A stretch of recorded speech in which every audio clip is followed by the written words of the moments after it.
What's going on YouTube? Part 3 of my last two videos, you know what I'm saying? Now on this part of the vid, man, I'm gonna talk about the defensive backs of who I really like in this draft. I'm gonna start with the corners, you know what I'm saying?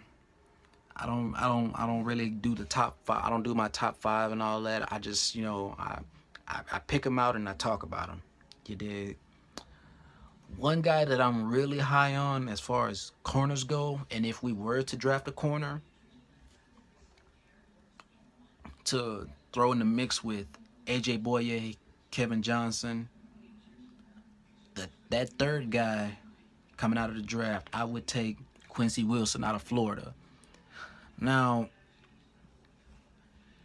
at 6'1", 213, this kid reminds me of Byron Jones of the Dallas Cowboys. The kid's got good. He's fluid in his breaks. He's got really good hips. You know what I'm saying? He has the speed and athleticism to run with some of the faster guys in college football, and probably he has that speed to run with some of the faster guys in the pros. If you ask me, the kid plays very well in man and zone coverage. But what excites me the most out of everything is the fact that this kid can jump up in your face and play bump and run coverage. I mean, as far as his height and athleticism goes, you know, I'll take that all the time. But hey, if I'm taking a corner, he would be one of them. Another guy who I'm taking as a corner, if he's not on the board, fuck, that's hard saying this dude's name. Shit, this guy. Damn it, I can't even turn my camera around. Sorry about that, y'all. Cordrea Tankersley. I'm sorry if I fucked this name up. But he's a cornerback out of Clemson, you know what I'm saying? 6'1", 195. You know, just like my last one, you know, just like Jones. You know, I mean, my bad. Just like Wilson, you know, he's a tall, he's a tall corner, you know, and he. Oh, excuse me, sorry about that, y'all. He's got really good coverage skills, and just like Wilson, he can jump up in your face and play bump and run coverage.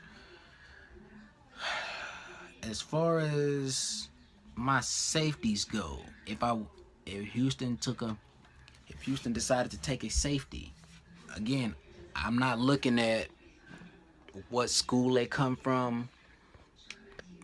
You know what I mean? I judge them based off of, overall talent and production. How can they, I'm sorry, man, my words are jumbled everywhere. How would they project as pros? That's what I was trying to say. Sorry about that, y'all. Oh, man. And once a few safeties that I like, man, is Fish Smitherson out of Southern Kansas. You know what I'm saying? Good range, good speed. Will come up and he's not afraid to make the tackle. You know, and all that other good jazz. Plays really good coverage. His picks haven't shown for it, but I mean, you get the idea. Now, this next safety, he's been a ball hawk, and yet I don't think he's getting a lot of love. Is Kaya Nuka out of Southern BYU. I mean, at 6'2", 215, this guy is really my favorite out of all the safeties. You know what I mean? The guy has 38 tackles with 5 picks. The guy's a ball hawk.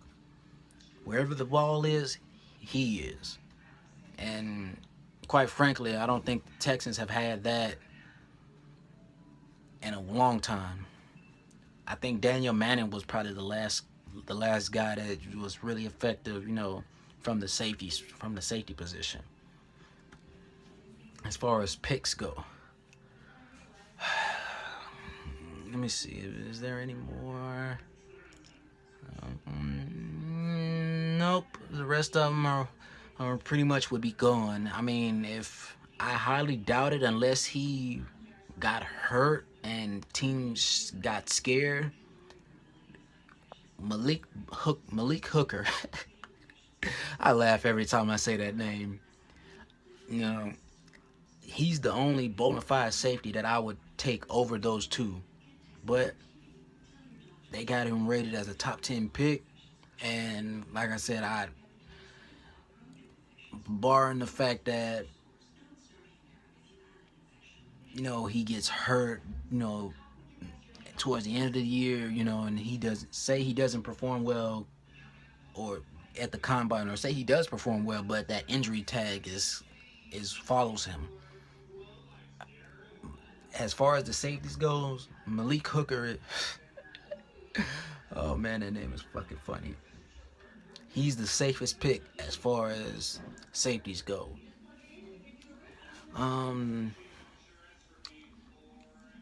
Since I'm on the subject and I don't want to cut the video off, as far as running backs go, I know everybody's high on Leonard Fournette, and rightfully so, they should be. You know, he's been a beast. Every time I've seen him run the ball, he runs with incredible power and speed. Something that is hard to be, you know, is rarely seen, you know, from a 6'2", 230-pound running back. But outside of him, there's only one other running back that I'm really interested in this draft, and it's Jalen Hurd out of Tennessee. Now, yes, he left Tennessee, but you talk about a Derrick Henry 2.0, this kid is it. Unlike Derrick Henry, he actually stands at 6'4". You know what I'm saying? I know running backs that tall are, you know, hard to find, and most of them aren't really productive outside of Brandon Jacobs. But at 240, I like his athletic skill set. He would fit exactly what we're trying to do perfectly.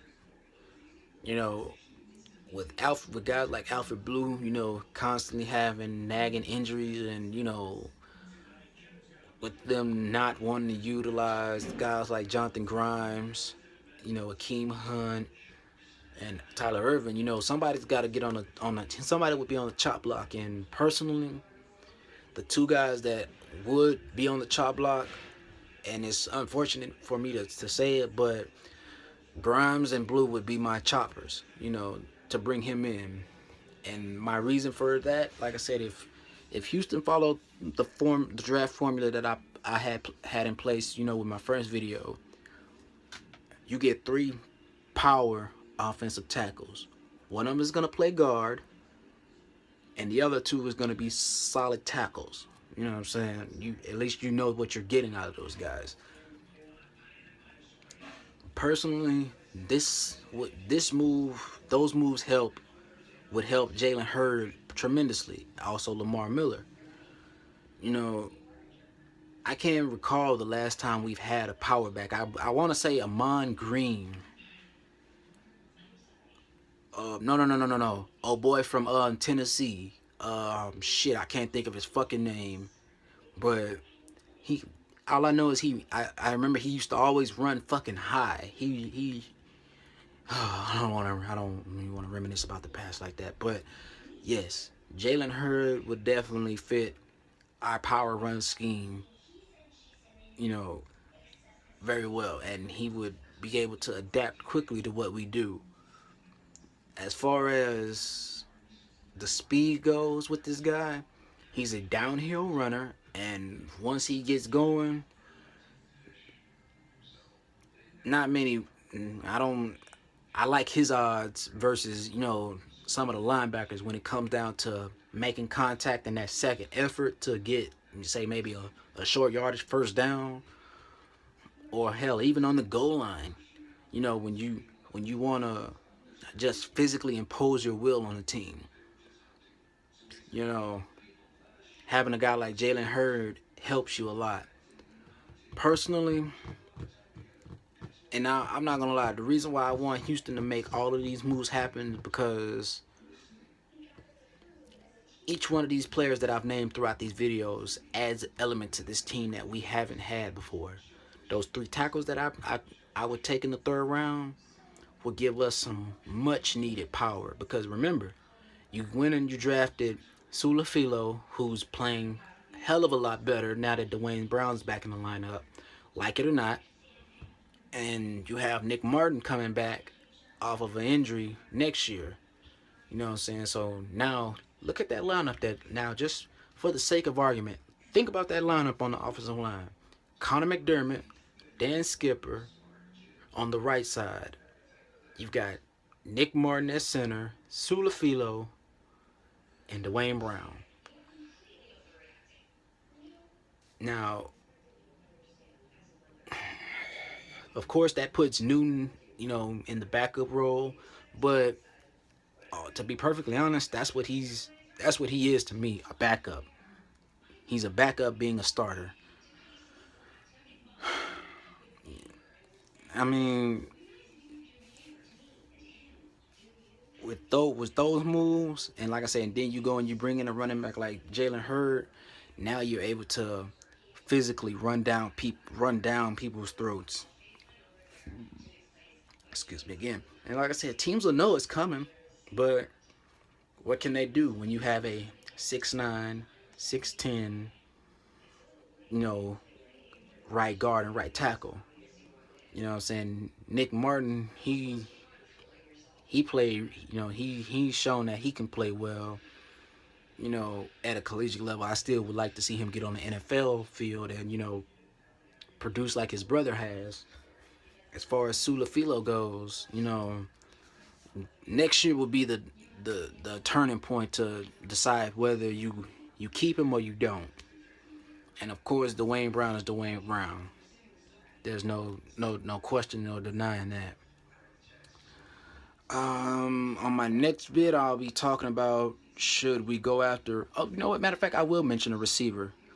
Hold on, bear with me for a second. Sorry about that, y'all. If Houston was going to take a receiver, it needs to be a tall, big-time weapon. And only one guy really comes to my mind. Hold on, give me a second. And that is Ricky Seals-Jones out of Texas A&M. At 6'5", 235, being able to run in the 4-5 area, this kid reminds me of every bit of Devin Funchess or what's the other receiver for Carolina? Devin Funchess and Kelvin Benjamin. You know what I'm saying? He reminds me of those two. I mean, one could say he reminds me of Mike Evans, but I'm not sure his hands are there yet to be, you know, on the Mike Evans level. But he's my honorable mention as far as receivers go. But I'm rolling up on 14 minutes again, so as usual, like, sub, and peace. Shout out to my boy Ray Ray, shout out to LaFlame, and my boy Sticky. I'm out.